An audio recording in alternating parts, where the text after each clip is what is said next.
नमः। नमो ब्रह्मण्यदेवाय गोब्राह्मणहिताय च जगद्हिताय कृष्णाय गोविन्दाय नमो नमः।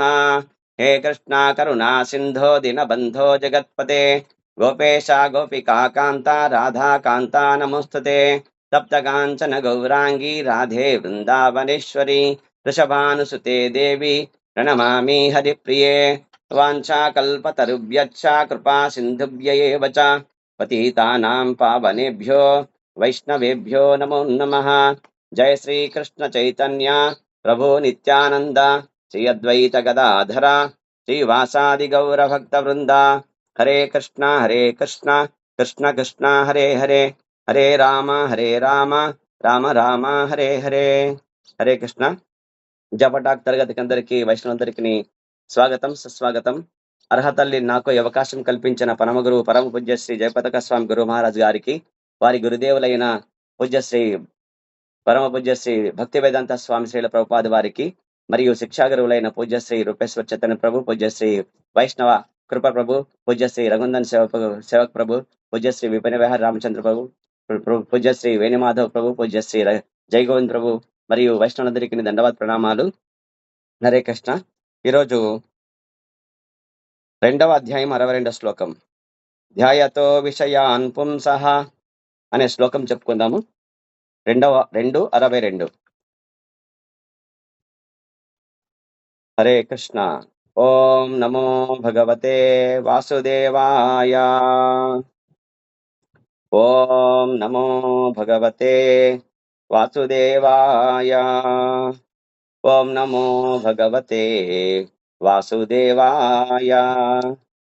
ఓం నమో భగవతే వాసుదేవాయ. భగవద్గీత యథాతథము, అధ్యాయం సంఖ్య 2, శ్లోకం సంఖ్య 62. ధ్యాయతో విషయాన్ పుంసః సంగస్తేషు పజాయతే సంగాత్ సంజాయతే కామః కామాత్ క్రోధోభిజాయతే. ధ్యాయతో విషయాన్ పుంసః సంగస్తేషు అభిజాయతే సంగాత్ సంగజాయతే కామః కామాత్ క్రోధోభిజాయతే. ధ్యాయతో విషయాన్ పుంసః సంగస్తేషు అపజాయతే సంగాత్ సంజాయతే కామః కామాత్ క్రోధో అభిజాయతే. ప్రతిపదార్థము: ధ్యాయతః ఆలోచిస్తున్నప్పుడు, విషయాన్ ఇంద్రియ విషయాలను, పుంసః మనిషికి, సంగః ఆసక్తి, తేషు ఇంద్రియార్థములలో, ఉపజాయతే అవుతుంది, సంగాత్ ఆసక్తి నుంచి, సంజాయతే కలుగుతుంది, కామః కోరిక, కామాత్ కోరిక నుండి, క్రోధః కోపము, అభిజాయతే ప్రకటమవుతుంది. భావము శ్రీకృష్ణ భగవానుడు చెప్తున్నాడు, అర్జునుల వారికి చెప్తున్నారు. ఇంద్రియార్థములను గురించి ఆలోచిస్తున్నప్పుడు మనిషి వాటి పట్ల ఆసక్తిని పెంచుకుంటాడు. అట్టి ఆసక్తి నుండి కామము ఉత్పన్నమవుతుంది, కామము నుండి క్రోధము కలుగుతుంది.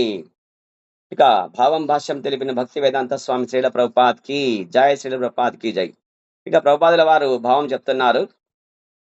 కృష్ణ భక్తి భావనలో లేనివాడు ఇంద్రియార్థములను ఆలోచిస్తూ భౌతిక వాంఛలకు లోనవుతాడు. ఇంద్రియాలకు నిజమైన వ్యాపకము అవసరం. వాటిని భగవంతుని దివ్యసేవలో నెలకొల్పకపోతే నిక్కముగా లౌకికత్వ సేవనే కోరుకుంటాడు, ఇంద్రియాలు కోరుకుంటాయి.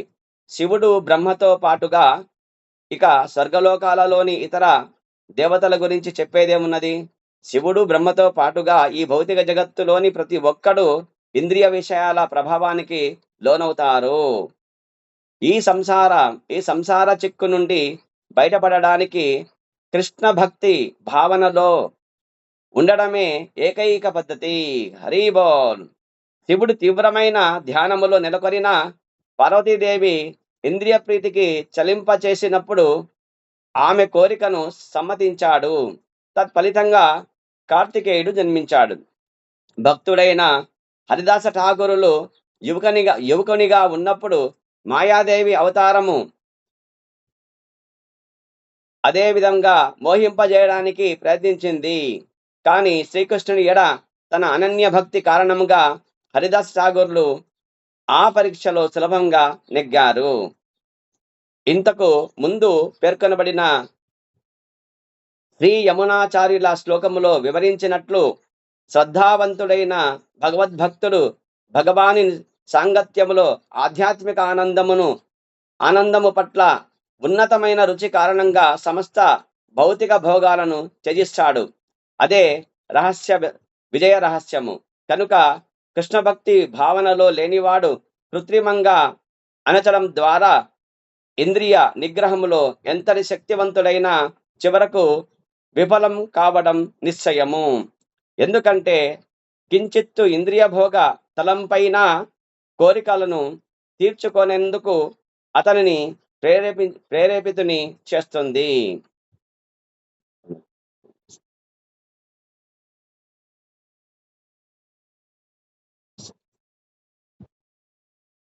హరే కృష్ణ. ప్రభుపాదుల భాష్యం చెప్తున్నారు ఇక్కడ ఇంద్రియార్థములు గురించి ఆలోచిస్తున్నప్పుడు మనిషి వాటి పట్ల ఆసక్తిని పెంచుకుంటాడు అని చెప్పి అంటున్నారు కృష్ణుడు. మనకు ఏవైతే ఇంద్రియాలు ఉన్నాయో జ్ఞానేంద్రియములు, ఆ జ్ఞానేంద్రియాల యొక్క అంటే మనసుతో కలిపి మొత్తం 6 జ్ఞానేంద్రియములు. కాబట్టి ఈ ఇంద్రియార్థాలు ఏవైతే ఉన్నాయో మనసు పడుతుందనమాట. ఆ ఇంద్రియం కన్ను చూస్తుంది. కన్ను చూసినాక దానిపైన మనసు పడుతుందనమాట. అది కావాలనిపించి అని కోరుతుందనమాట. కాబట్టి ఆ కోరిక ఏమవుతుందంటే ఇప్పుడు ఆ విధంగా ఇంద్రియార్థాల గురించి ఆలోచిస్తున్నప్పుడు అదే తదేకంగా దానిపైన ధ్యానం ఉంచేసి ధ్యాన నిమగ్నమై ఆ విషయం పట్ల ఎప్పుడైతే మనకు ఎక్కువ మరి ఆలోచన చేస్తామో అప్పుడు ఆసక్తి పెంచుకుంటారన్నమాట.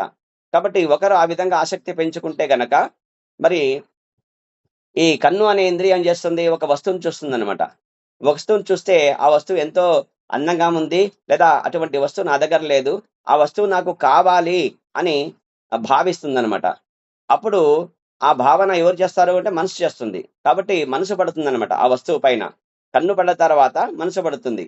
ఆ తర్వాత ఏం చేస్తారంటే ఈ మనిషి ఎవరైతే ఉంటారో ఆ వస్తువు కొరకై తీవ్ర ప్రయత్నము చేస్తాడు. దాని గురించి ఆలోచిస్తూ ఉంటాడు. ఆ వస్తువుని ఏ విధంగా పొందాలి, అది నా వస్తువు కాదు అయినప్పటికీ నాకు కావాలి అని అంటుందన్నమాట. కాబట్టి ఆ విధంగా ఆసక్తిని పెంచుకుంటాడు. మరి తనది కాని వస్తువును సైతము అతను ఆసక్తిని కలిగి ఉంటాడని చెప్పేసి ఇక్కడ మనకు చెప్తున్నారనమాట. కాబట్టి అదే ఇంద్రియార్థంలకు సంబంధించిన ఆసక్తి అని చెప్పేసి అంటారు. కాబట్టి ఆసక్తి నుంచి కామం ఉత్పన్నం అవుతుంది. అంటే అదే కోరిక. కామం అంటే కోరిక. కాబట్టి ఆ వస్తువు నాకు కావాలని చెప్పేసి కోరిక ఎప్పుడైతే ఉత్పన్నం అవుతుందో అప్పుడు ఆ వస్తువు దొరకకపోతే గనక మరి అప్పుడు మనిషికి ఏమొస్తుందంటే కామము నుంచి క్రోధం వస్తుందన్నమాట. అంటే ఆ కోరిన వస్తువు లభించకపోతే గనక మనిషికి కోపం వస్తుందన్నమాట. కాబట్టి క్రోధాద్భవంతి సమ్మోహాత్ స్మృతి విభ్రమః స్మృతిభ్రంశాత్ బుద్ధినాశాత్ ప్రణశ్యతి అని చెప్పేసి నెక్స్ట్ శ్లోకంలో కృష్ణ చెప్తాడు అనమాట. కాబట్టి ఎప్పుడైతే క్రోధం వచ్చేస్తుందో ఆ విషయము పట్ల ఆలోచించినప్పుడు మరి ఆ ఆసక్తి వల్ల కామము అంటే కోరిక కలుగుతుంది. కోరిక కలిగినప్పుడు ఆ కోరిక తీరకపోతే గనక కోపం వస్తుంది. ఆ క్రోధము నుంచి పూర్తిగా మోహములో పడిపోతాడు. మోహములో పడిపోయి ఆ విధంగా వచ్చేసి దాని పట్ల ఎంతో తీవ్ర ఘర్షణ చేస్తాడనమాట. అప్పుడు తన యొక్క స్మృతి భ్రమిస్తుంది. అంటే జ్ఞాపక శక్తి నశిస్తుంది. ఆ విధంగా ఎప్పుడైతే స్మృతి నశిస్తుందో బుద్ధి నశిస్తుంది. ఆ విధంగా అతను చేయరాని పనులన్నీ చేసి పతనమవుతాడు అని చెప్పేసి ఈ శ్లోకము చెప్తుందన్నమాట. కాబట్టి ఇక్కడ ప్రభుపాదులు చెప్తున్నారు,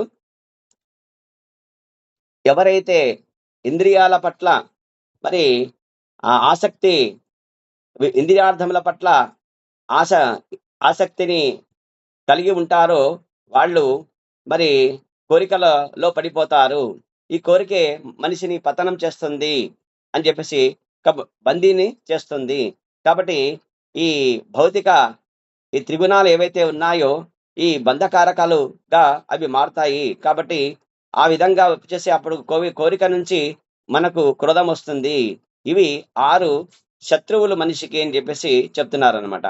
కాబట్టి కృష్ణ భక్తి భావంలో ఉన్న వారికి ఇంద్రియార్థాలను ఆలోచిస్తూ భౌతిక వాంఛలకు లోనవుతాడా అంటే కృష్ణ భక్తుడైతే కాడు. కృష్ణ భక్తి భావనలో ఉన్నవాడైతే గనక ఆ ఆ ఇంద్రియార్థాలను ఆ ఇంద్రియాలను ఎవరి సేవలో ఉపయోగిస్తాడంటే భగవంతుడి యొక్క సేవలో ఉపయోగిస్తాడు కాబట్టి ఆయన లో భౌతిక వాంఛలకు లోను కాడనమాట. అదే కృష్ణ భక్తి భావనలో లేని వాడు ఎవరైతే భౌతిక ఉంటాడో ఆ భౌతిక ఇంద్రియార్థాలను ఆలోచిస్తూ భౌతిక వాంఛలకు లోనవుతాడనమాట. ఆ విధంగా అతను ఇంద్రియాలకు మరి నిజమైన వ్యాపకం అవసరమే. ఒక ఇంద్రియం ఏదైతే ఉందో మరి ఆ ఇంద్రియార్థములు ఖచ్చితంగా వాటి పని వాటికి చేయనివ్వాల. దాన్ని బలవంతంగా మనం బంధిస్తే కనుక అది మరి బుస కొడుతుంది. ఒకానొక నాడు అదుపు తప్పి మమ్మల్నే కాటేస్తుందనమాట.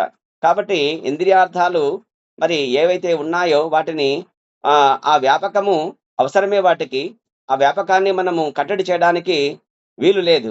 కాబట్టి వాటిని ఏం చేయాలంటే భగవంతుని దివ్య సేవలో నెలకొల్పకపోతే గనక అప్పుడు నిక్కంగా లౌకికత్వ సేవలో ఉండవలసి వస్తుందనమాట. అంటే లౌకికంలోనే ఉండిపోతాడు.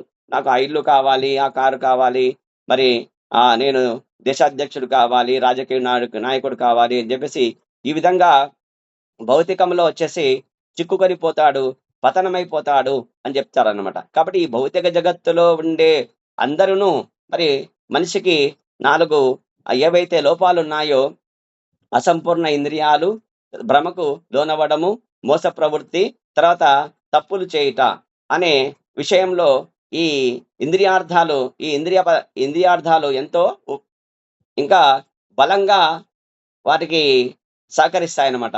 కాబట్టి ఆ విధంగా వచ్చేసి శివుడు బ్రహ్మతో పాటుగా ఈ భౌతిక జగత్తులో ప్రతి ఒక్కడు ఇంద్రియ విషయాల ప్రభావానికి లోనవుతాడు అని చెప్పేసి ఇక్కడ ప్రభుపాదులు చెప్తున్నారు. కాబట్టి ఎవరు ఈ భౌతిక జగత్తులో ఉన్నారో ఈ 14 లోకాలలో ఎవరైతే ఉన్నారో వాళ్ళందరూ దేనికి లోనవుతారంటే గనక ఈ ఇంద్రియ విషయాలకు ప్రభావానికి లోనవుతారు అని చెప్పి చెప్తున్నారు.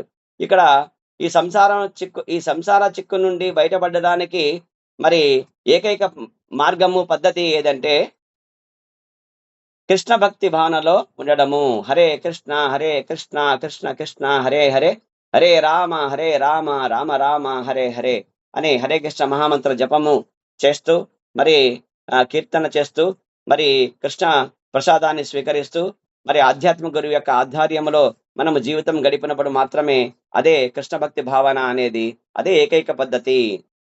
అప్పుడు ఈ సంసార చిక్కు ఏదైతే ఉందో మరి ఇంద్రియార్థములు పైన మనకు ఆ ఇంద్రియాలను మనకు కృష్ణ సేవలో ఉపయోగిస్తాం కాబట్టి వాటి నుంచి మనకు భయం లేదు. లేకపోతే అవి పడగలు విప్పేసి బుసగొట్టి ఘోరంగా కాటు వేస్తాయి, పతనం చేస్తాయి అని చెప్పేసి ఇక్కడ ఆచార్యులు చెప్తున్నారు. కాబట్టి శివుడు తీవ్రమైన ధ్యానంలో నేను నెలకొనినా కూడా ఒకసారి పార్వతీదేవి ఇంద్రియ ప్రీతికి చలించినప్పుడు, అంటే ఇది కూడా ఈ లోక కార్యార్థమై వచ్చేసి కుమారస్వామి జననం అవసరం కాబట్టి త్రిపురాసుని సంహరించాలని చెప్పేసి, కాబట్టి అప్పుడు ఈ కుమారస్వామి యొక్క ఆవిర్భావం అవసరం అవుతుంది కాబట్టి మరి పార్వతీమాత వచ్చేసి మరి శివుడితో మరి ఆ విధంగా కోరిక ఇంద్రియ ప్రీతి కొరకు చలింపజేస్తుంది పార్వతీమాత. కాబట్టి అప్పుడు పార్వతీదేవి యొక్క ఇంద్రియ ప్రీతికి లోనవుతారు కాబట్టి తత్ఫలితంగా కార్తికేయుడు జన్మిస్తాడు, ఆయన దేవసైన అధ్యక్షుడు అని చెప్పేసి చెప్తారనమాట. ఇంకా అక్కడ దానికి కారకాలుగా వచ్చేసి మరి మన్మధుడి కూడా కథ చెప్తారు అక్కడ. కాబట్టి ఆ విధంగా వీళ్ళంతా అతిథులు కాదు అని చెప్పేసి, ఎవరు అతిథులు కాదు, అందరూ ఇంద్రియార్థంలోనే లోబడే ఉంటారు. కానీ వాటిని ఆ వ్యాపకముని మనము తగ్గించడానికి వీల్లేదు. కాకపోతే ఆ వ్యాపకాన్ని కృష్ణ భక్తిలో కృష్ణ చైతన్యంలో ఉపయోగించాలని చెప్పేసి ప్రభుపాదులు చెప్తున్నారు ఇక్కడ. కాబట్టి భక్తుడైన హరిదాస్ ఠాకూర్లు యువకనిగా ఉన్నప్పుడు మాయాదేవి అవతారము అదే విధంగా మోహింపజేయడానికి ప్రయత్నించింది. మనకు నామాచారి హరిదాస్ ఠాకూర్ కథ గురించి మనకు తెలుసు అనమాట. ఆయన బ్రహ్మదేవుడే హరిదాస్ ఠాకూర్గా అవతారం తీసుకున్నాడు. ఆయన మరి రోజుకు 3,00,000 నామాలు జపం చేస్తాడు కాబట్టి ఆ జపం చేస్తా ఉంటాడు ఆయన. ఒకసారి వచ్చేసి ఆయనని పతనం చేయాలని చెప్పేసి ఒక వేశ్య వస్తుందన్నమాట. వచ్చి నా నా కోరిక ఏంటంటే నేను నేను మీతో సంగమించాలి అని చెప్పేసి ఉంది. కాబట్టి నా కోరిక తీర్చండి అని చెప్పేసి అడుగుతుందన్నమాట హరిదాస్ ఠాకూర్‌తో. అప్పుడు ఆయన చెప్తాడు, "నేను జపం చేయాలి గదా! నేను రోజుకు 3,00,000 జపాలు చేస్తాను. 20 గంటలు జపం 22 గంటలు జపం చేస్తా నేను. నా జపం పూర్తయినాక మీ కోరిక తీరుస్తానని చెప్పేసి మీరు వేచి ఉండండి" అని చెప్పి ఆమెని కోరుతారనమాట. ఆ విధంగా అక్కడ ఆయన ఏం చేస్తాడంటే ఆమె నిద్రపోతుంది. అట్లా 3 రోజులు ప్రయత్నం చేస్తుంది. విఫలమవుతుంది. తర్వాత ఆ హరినామం యొక్క శబ్ద బ్రహ్మము ఆహ్, ఆ వేశ్య మరి మాయాదేవి అయిన వేశ్య యొక్క చెవిలో పడడం వలన ఆమె గూడా పునీత అయిపోతుందనమాట. అంటే మరి, మరి భగవద్భక్తులు ఎవరైతే ఉంటారో భక్తులకు సాంగత్యం యొక్క ప్రభావం అటువంటిది. కాబట్టి ఆమె కూడా భక్తురాలైపోతుంది.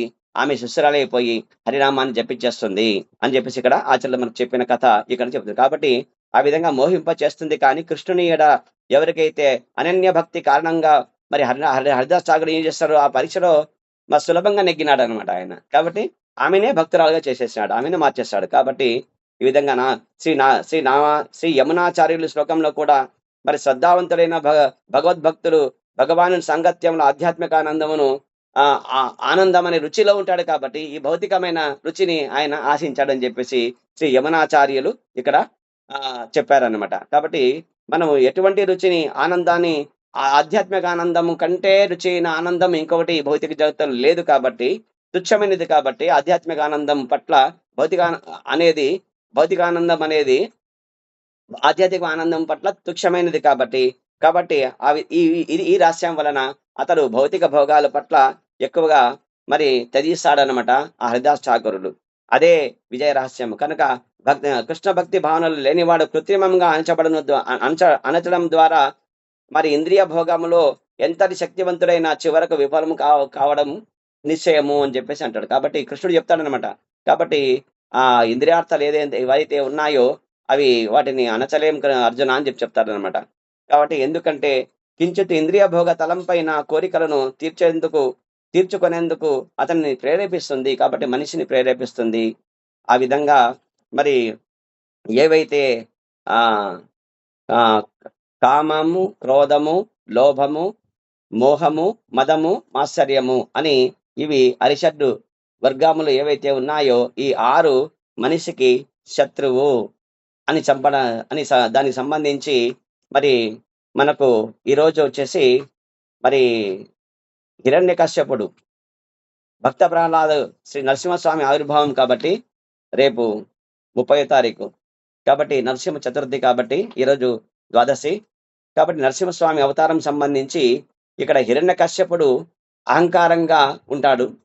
ఎందుకంటే బ్రహ్మ పట్ల 60,000 సంవత్సరాలు తపస్సు చేసి మరి చావులేని వరము కోరితే గనక అక్కడ కొన్ని కండిషన్ అప్లై అని చెప్పి నాకే చావుంది నాయన, నీకు చావులేని వరం నేను ఇవ్వలేను కాబట్టి మీరు ఇంకో వరం కోరుకున్నప్పుడు అయితే ఆకాశంలో చావకూడదు, భూమిపైన చావకూడదు, ఇంటిలో చావకూడదు, బయట చావకూడదు, రాత్రి చావకూడదు, పగలు చావకూడదు, జంతువులతో చావకూడదు, మనుషులతో చావకూడదు, తర్వాత ప్రాణం లేని దానితో చావకూడదు, ప్రాణం ఉన్న వాటితో కూడా చావకూడదు, చావు రాకూడదు నాకు అని చెప్పేసి ఆ విధంగా చాలా మరి విధంగా ఆయన ఏదైతే అడిగినాడో ఆయన వరాలని ఆయన తీర్చేస్తాడనమాట. కాబట్టి అప్పుడు ఆయనకి అహంకారం ఎక్కువైపోతుందనమాట. అహంకారం ఎక్కువైపోయి ఏం చేస్తాడంటే ఇక నాకు చావు లేదని చెప్పేసి ఆ భ్రమలో పడిపోయి భౌతికంగా ఆలోచించేసి మరి ఇంద్రుడి స్వర్గాధిపతి అయిన ఇంద్రుని ఓడించేసి ఇంద్రరాజ్యాన్ని కూడా ఆక్రమించేసి మొత్తం ముల్లోకాలకు నేనే నియంతను నియామకుడును, నేనే శక్తివంతుడు అని చెప్పేసి అహంకారంతో ఉంటాడు అనమాట.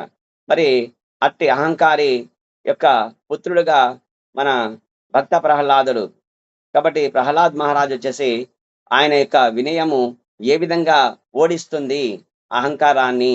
కాబట్టి భగవంతుడి యొక్క భక్తులు మరి భాగవతుల యొక్క శక్తి ఎటువంటిది అనేది ఇక్కడ మనం ఈరోజు మన అంశం ఏంటంటే హిరణ్యకశ్యపుని అహంకారము మరి ప్రహ్లాదుని వినయం ముందు ఏమైంది అనే విషయం మనం ఇప్పుడు చర్చించుకుందాం. కాబట్టి భగవంతుడు భక్తుడు ఎవరైతే ఉంటారో ఆ వాళ్లకు భగవంతుడి యొక్క భక్తులకు నాశము లేదు. నమే భక్త ప్రణశ్యతి అని చెప్పేసి చాటి చెప్పు అర్జున, నా భక్తులకు నాశము లేదు అని చెప్పేసి చెప్తాడు. కాబట్టి గీతలో శ్రీకృష్ణ భగవానుడు ఆ విధంగా ప్రహ్లాదుడు భగవంతుడి భక్తుడు కాబట్టి ఆయనకి ఓటమి ఉందా అంటే లేదు.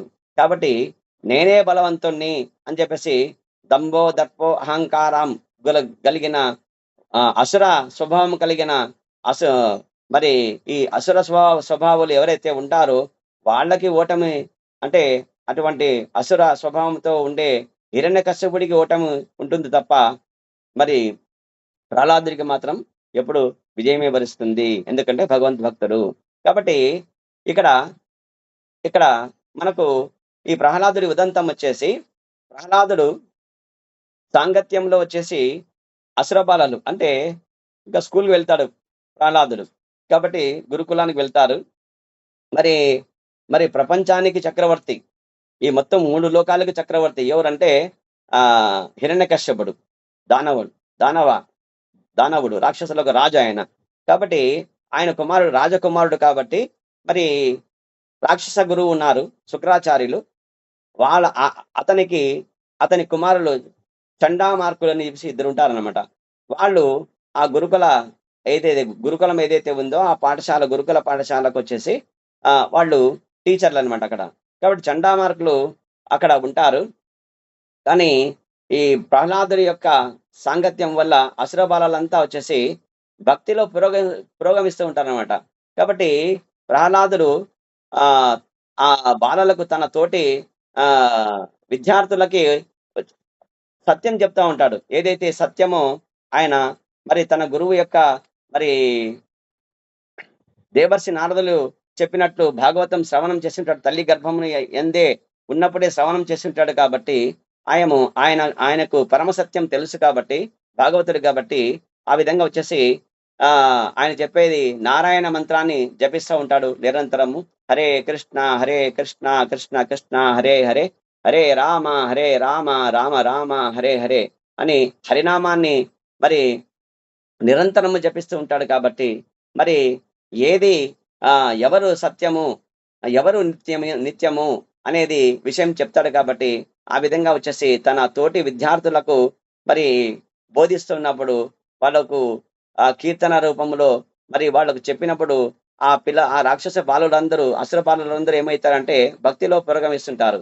యాక్చువల్ గా వచ్చేసి మరి రాక్షసులు భక్తి చేస్తారా అంటే చేస్తారు. కానీ వాళ్ళ భక్తి ఏంటంటే భౌతికమైన భక్తి. అది భౌతికమైన భక్తి. అది అంటే వాళ్ళు బ్రహ్మదేవుడినో లేదా శివుణ్ణో ఈ భౌతిక జగత్తులో ఉండే 33 కోట్ల దేవీ దేవతల పట్ల మరి ఆరాధన చేసేవాళ్ళు. కాబట్టి అది భౌతికమైన భక్తి.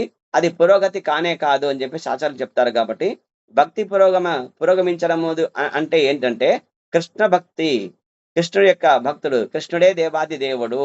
కాబట్టి ఎవరైతే శ్రీకృష్ణ భగవానుడికి చెప్పాడు, గీతలు చెప్పాడు కదా, గీతలు ఏం చెప్పినారు? మనమనాభవ మద్భక్తో మధ్యాజీమాం నమస్కురు మామే శశి సత్యంతే ప్రతిజాని సమీపమని చెప్పాడు. ఆ విధంగా వచ్చేసి సర్వధర్మాన్ పరిత్యజ్య మాం ఏకం శరణం వ్రజ అహం త్వాం సర్వ పాపేభ్యో మోక్ష ఇష్యామి మా శుచః అని చెప్పాడు భగవంతుడు. కాబట్టి అది భక్తి అంటే, అది ఆధ్యాత్మికం అంటే అప్పుడే మనకు ఆధ్యాత్మిక ఆకాశంలోనికి ప్రవేశం ఉంటుంది. ఈ భౌతిక చీకటి ఆకాశం నుంచి ఆధ్యాత్మిక వెలుగు ఆకాశానికి మనము తమసోమా జ్యోతిర్గమయ అని చెప్పేసి మరి ఉపనిషత్తులు బోధించినట్టు ఆ విధంగా వెళ్ళే మార్గమే అదే పురోగతి అని చెప్పేసి ఇక్కడ చెప్తున్నారు. కాబట్టి ఈ పురోగతి చూసి భయపడతారు అసుర గురువులు. ఎవరైతే శుక్రాచార్యుడి కుమారులు ఉన్నారో చండామార్కులు భయపడి కలవరపడిపోయి మరి వాళ్ళది అసుర సంస్కృతి కాబట్టి హరి వాళ్ళకి శత్రువు అని చెప్పేసి చెప్పిటాడు. ఎందుకు శత్రువు అవుతారంటే గనక హరి శత్రువు ఎందుకైనాడు అంటే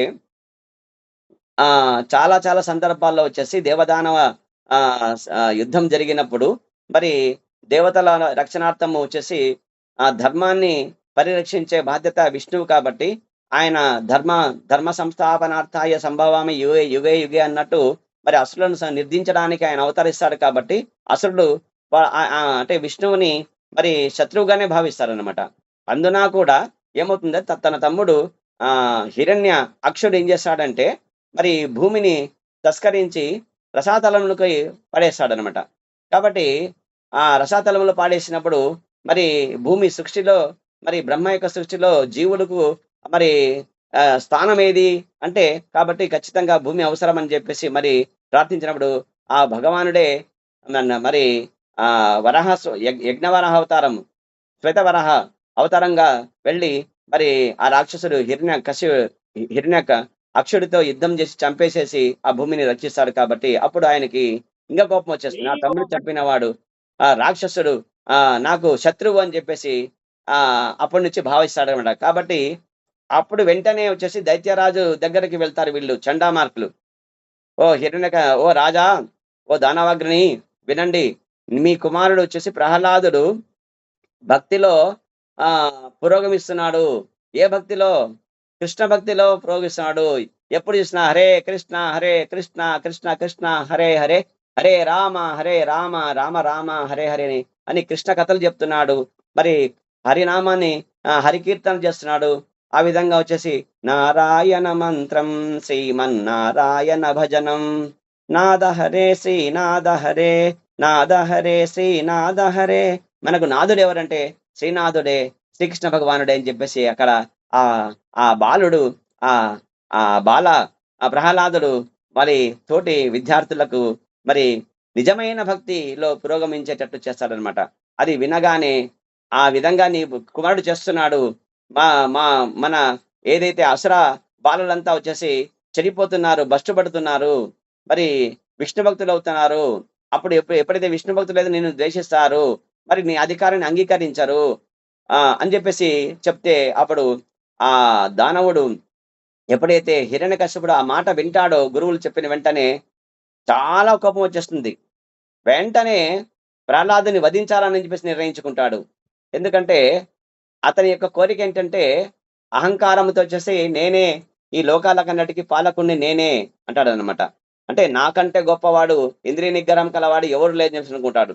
నాకంటే ఇంద్రియ నిగ్రహం లేనివాడు ఎవరు లేరు. నేనే 60 ఏళ్ళు తపస్సు చేశాను, ఇంద్రియ నిగ్రహంతోని తపస్సు చేస్తున్నాను, బ్రహ్మకు మెప్పించి చావులేని వరం కోరుకున్నాను. కాబట్టి కాబట్టి ఆ విధంగా మరి అందరిని ఓడించేసి మరి అన్ని లోకాలకు పాలకుడుగా ఉన్నాను కాబట్టి నన్నే ఆరాధించాలని చెప్పేసి నా పూజలు చేయాలా, నా దేవాలయాలు కట్టాలని చెప్పేసి అందరికి శాసించింటాడు అనమాట. ఆ శాసనాన్ని ప్రతి ఒక్కళ్ళు వ్యతిరేకించాలని చూస్తారు. కానీ మరి చాలా మందిని చంపడం వలన మరి చాలా మంది భయపడేసి ఆ శాసనాన్ని ఇష్టం లేకపోయినా అంగీకరిస్తుంటారనమాట.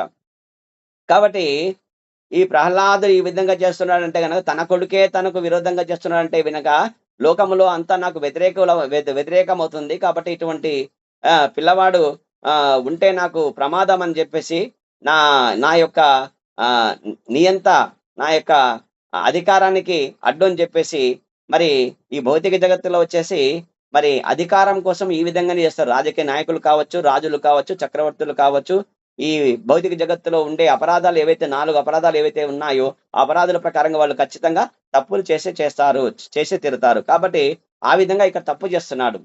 కన్న కొడుకునే మరి కన్న తండ్రి ఈ విధంగా చేస్తున్నాడంటే ఆ మాట ఎప్పుడైతే విన్నాడో, హరి స్మరణ చేస్తున్నాడు, హరికీర్తన చేస్తున్నాడు నీ కొడుకు అని చెప్పిన వెంటనే తోక తొక్కిన పాములాగా బుసగొట్టినాడు. వెంటనే ఇంకా ఎట్లా దూషించినాడంటే కొడుకుని తిడుతున్నాడంటే ఆయన యాక్చువల్గా వినయానికి ప్రతిరూపము ప్రహ్లాదుడు భాగవతుడు ఆయన.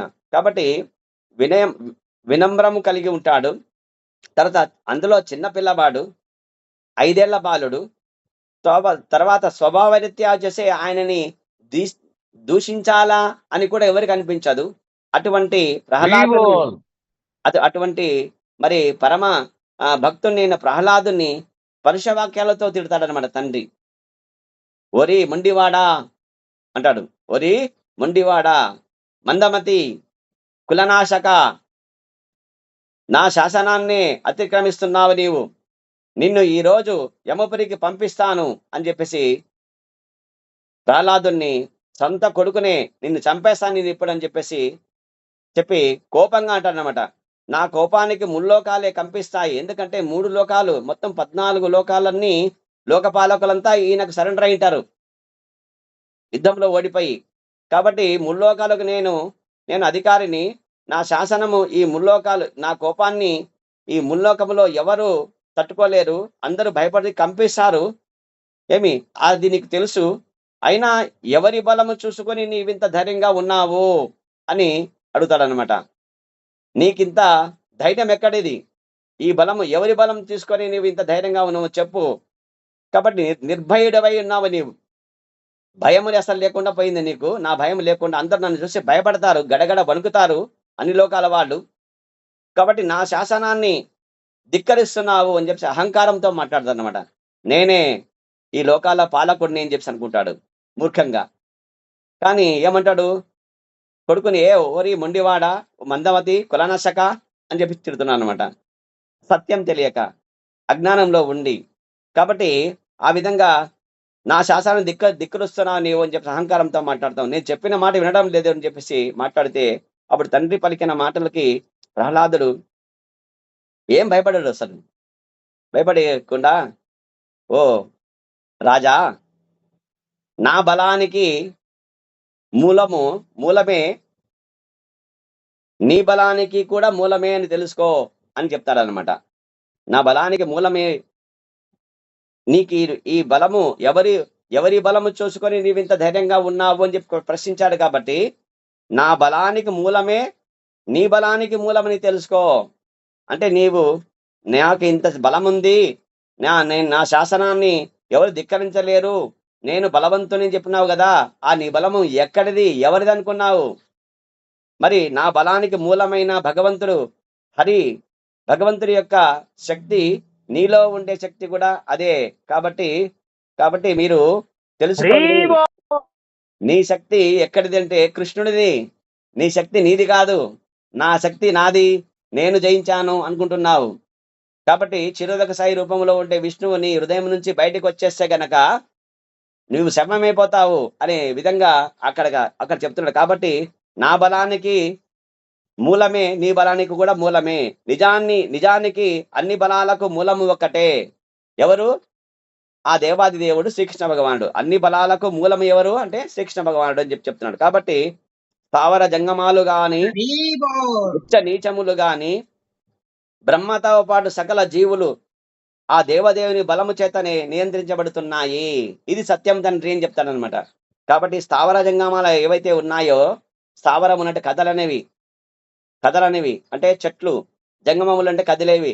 84 లక్షల జీవరాశులు ఏవైతే ఉన్నాయో, జలజానం 9 అని 9 లక్షల రకాలు జలచరములు, 10 లక్షల రకాలు పక్షులు, 11 లక్షల రకాలు క్రిమకీటకములు, తర్వాత 20 లక్షలు స్థావరాలు అంటే చెట్లు, మరి 30 లక్షలు జంతువులు, 4 లక్షలు మనుష్యానం, 4 లక్షలు 80 లక్షల జీవరాశులు అన్నిటికీ అన్నిటిలో ఉండే బలము ఎవరిది అంటే గనక ఆ కృష్ణ భగవానునిదే.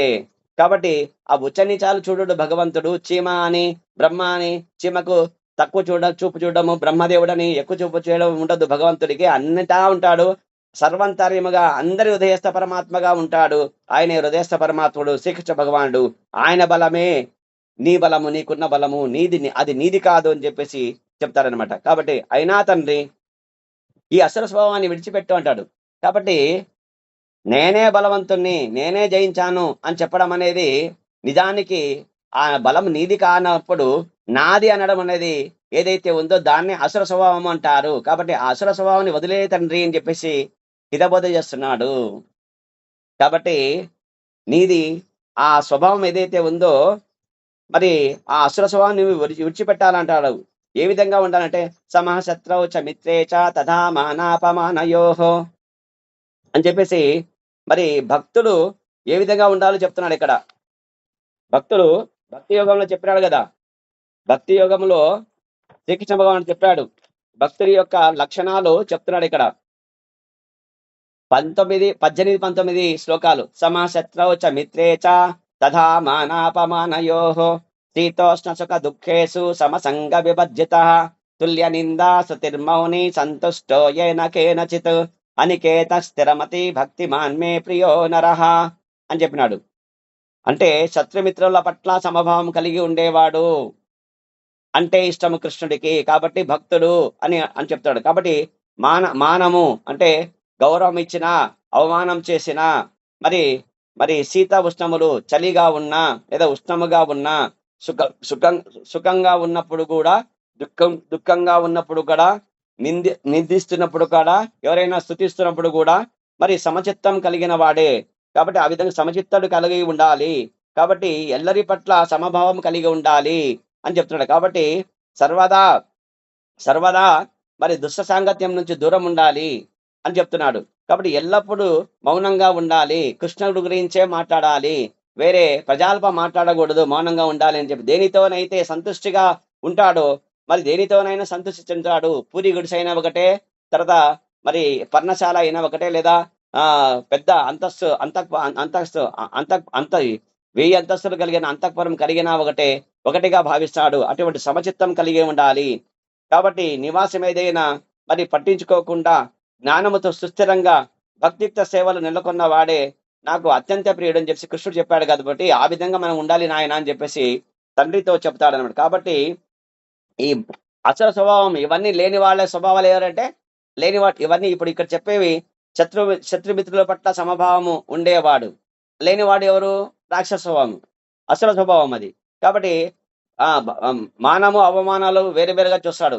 శీతము ఉష్ణము, అబ్బా వేడిగా ఉంది, చలిగా ఉంది అని చూస్తాడు. సుఖంగా ఉన్నాను, ఇదేం దుఃఖంగా ఉంది ఇప్పుడు నాకు అంటాడు. కాబట్టి నన్ను ఏమి నిందిస్తున్నారు, ఏం నీ కథ అని చెప్పేసి ఎదురుస్తారనమాట. స్తుతిస్తే గనక పొంగిపోతాడు. కాబట్టి ఈ విధంగా ఏదైతే ఉందో అసుర స్వభావం ఇదేం చెప్తాడు. కాబట్టి ఈ అసుర స్వభావాన్ని నీవు వదిలేయి నాయన అని చెప్తాడు. కాబట్టి మనసుకు మించిన శత్రువు లేదు. నీ మనసే నీకు శత్రువు అని చెప్తున్నాడు కృష్ణుడికి. ఎవరితో? తండ్రితో చెప్తున్నాడు. హిరణ్యకశిపుడితో చెప్తున్నాడు ప్రహ్లాదుడు. తండ్రి నాయన నీ మనసే నీకు శత్రువు నాయన అని చెప్తున్నాడు. కాబట్టి దేహాన్ని దోచే 6 శత్రువులు ఉన్నారు నీలోన.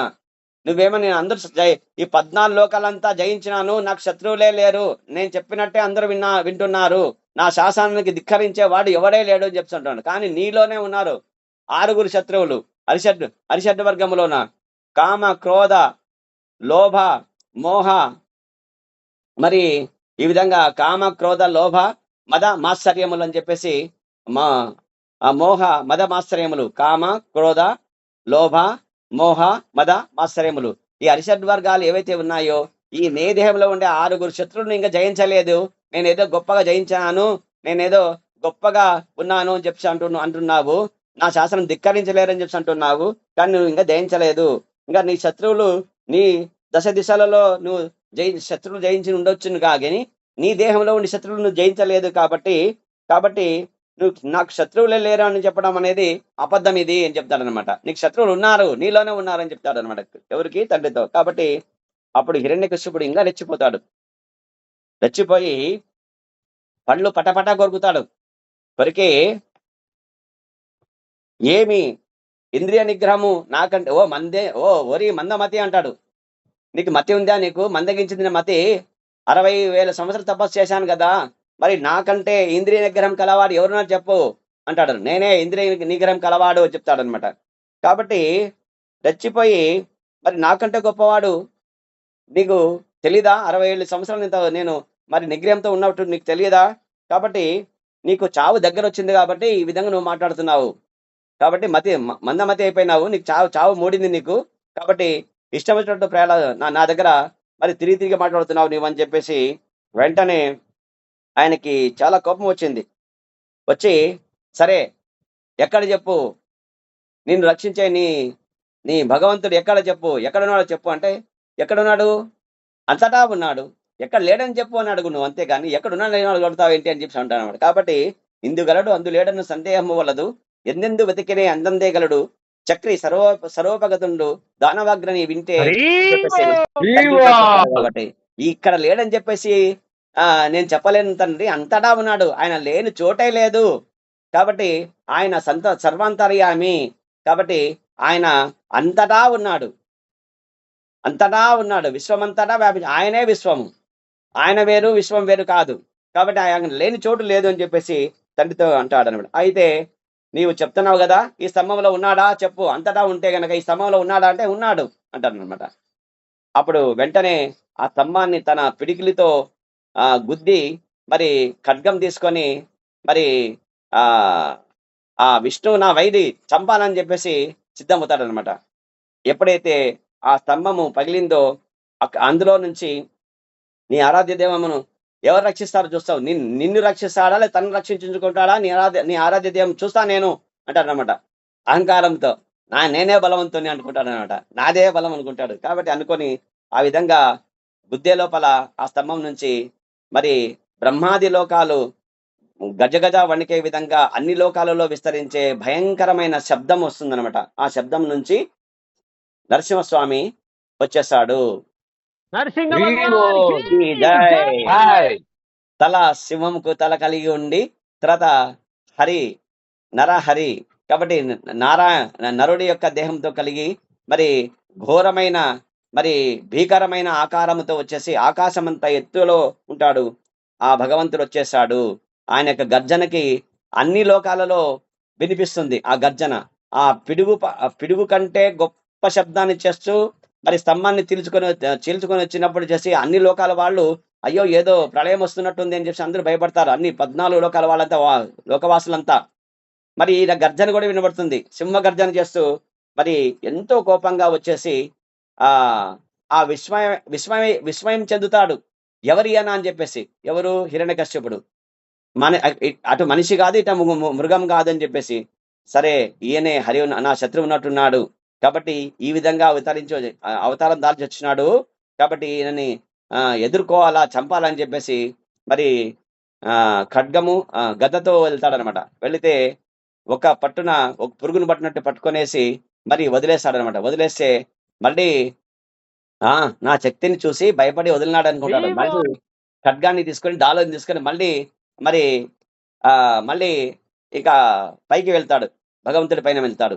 ఆయన యొక్క తేజానికి ఈ హిరణ్యకశ్యపుడు ఏమవుతాడంటే అగ్ని జ్వాలలలో వెళ్ళి పడే పురుగులాగా కనిపించకుండా పోతాడు. అంత ప్రకాశవంతంగా ఉంటాడు దేవాది దేవుడైన నరసింహ భగవానుడు అక్కడ.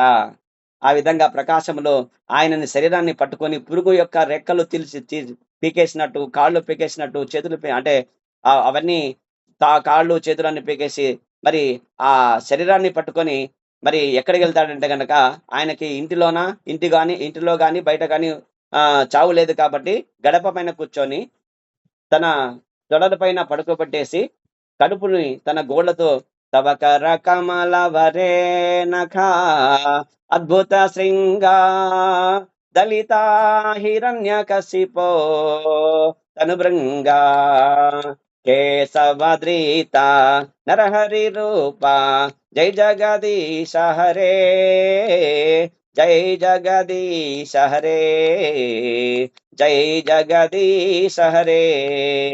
భగవంతుడు ఆ విధంగా గుండెను పెకలించి వేస్తాడు. ఊపిరితిత్తులని, తర్వాత కాలేయాన్ని, మరి ప్రేగులను మెడలు వేసుకొని అస్తవ్యస్తంగా చేసి పడేశాడు. నరసింహదేవ్ భగవాన్ ఈ విధంగా భక్తుడి ముందు ఓటమి పొందుతాడు. ఎంతో శక్తివంతులైనా కూడా భౌతికంగా. హరే కృష్ణ. హరే కృష్ణ ప్రభుజీ. సమయం కూడా 7:30 అయింది. హరే కృష్ణ. హరే కృష్ణ ప్రభుజీ. హిరణ్యకశిపుని అహంకారం, భక్త ప్రహ్లాదుని యొక్క వినయం రెండిట్లో ఎవరు గెలిచారో చక్కగా వివరించారు. భక్తి గెలిచిందని, వినయం గెలిచిందని తెలియజేశారు. హరి బోల్. ధన్యవాదాలు ప్రభుజీ. ప్రభుజీకి ఒకసారి కృతజ్ఞత భావంతో హరే కృష్ణ మంత్రంతో ధన్యవాదాలు తెలుపుదాం. హరే కృష్ణ హరే హరే హరే రామ హరే రామ హరే రామ హరే